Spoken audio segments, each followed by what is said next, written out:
QWERTY is a lousy interface to translate human thought into words. It's been with us in technological shifts we've tolerated from typewriters, personal computers, and phones. If the computer is a bicycle for the mind, QWERTY is the rusty chain we never replace while upgrading everything else. But maybe we don't need to. We tried fixing it along the way with Dvorak, Colmac layouts without much adoption. I think it's partly in the name, right? Branding. No one ever sounded cool saying, I use Dvorak. Sounds like an ED pill. What about the Slick layout or someone like Tom Hanks? If they made a T. Hanks layout, it would have definitely gained adoption, right? That guy knows typewriters.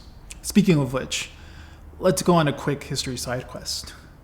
Typewriters are where the original sin took place. Don't know the story? Let me show you on my Smith Corona.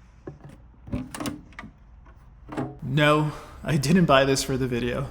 Yes, I'm that pretentious, but I didn't actually write the script on it either. In fact, if you try using a typewriter as a main writing tool with modern typing speeds, you see why QWERTY was invented.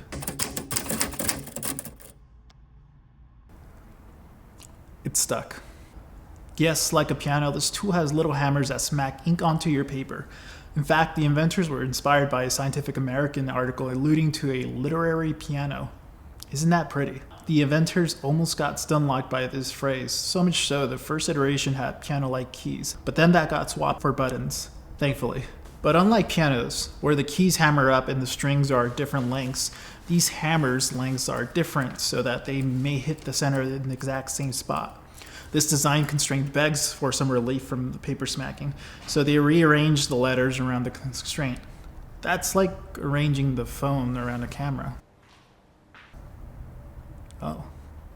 But that's it. That's the origin of QWERTY. They consulted some word people and did a bigram frequency study. Fancy word for how common two-letter pairs in English words are. Think ST, TH, or IN, and spread those pairs out to prevent jamming between paper smacks. Now, you don't need to enjoy smacks like Benji here to realize this is inefficient. But it was innovative thanks to the inventor C. Latham Scholes and his assistant Carlos Glidden when they began work on it in 1867. The Remington Company, yes, that same gun manufacturer, acquired the invention in 1873 and later brought it to mass market on July 1st, 1874. It sold like hotcakes, and it stuck like ink on paper ever since. It's hard to imagine QWERTY as a recent technology, as it has been part of everyday life for most of us in English-dominant countries. It's everywhere it should be, including smartwatches, car infotainment systems, gaming systems, smart TVs. If a streaming service requires me to log in via QWERTY keyboard on my TV, forget about it, babe. We're missing the Super Bowl. I'm not doing this. Shout out to the apps adopting QR codes or pass keys. Shame on those who haven't. I'm fed up with QWERTY. But why do you care, Gil? I care because I hate typing on my phone. And that's where all the action happens. The world's public squares happen online, on mobile, and I want to hear what they have to say. And nothing stops human action more than a tiny bit of friction. Maybe I'm a dramatic geriatric millennial, but I've literally not texted friends because my eyes glazed over how long typing the message would take swipe texting. It's not like we haven't tried new interfaces. Besides changing the layout, we've had some innovation on what a writing interface could look like, and it comes from the accessibility space.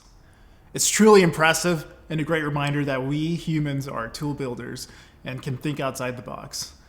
Here are a few cool ones. The Orbi Touch, there's this Frog Pad, and similarly, the Data Hand.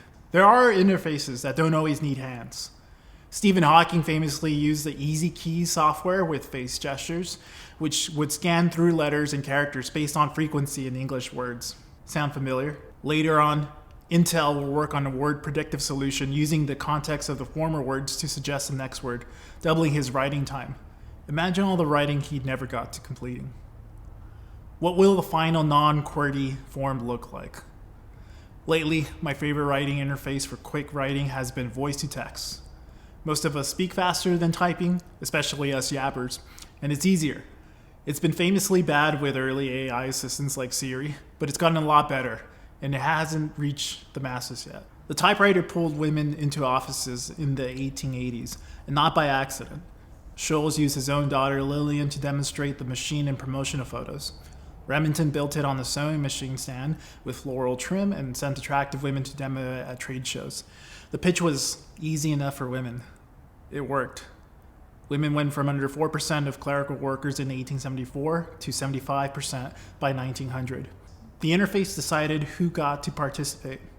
I hope voice-to-text and whatever comes next does the same thing, brings more people to writing. I don't think words in QWERTY. I think in ideas and work backwards in imperfect English to get you to see my ideas. A lot of information is lost in translation.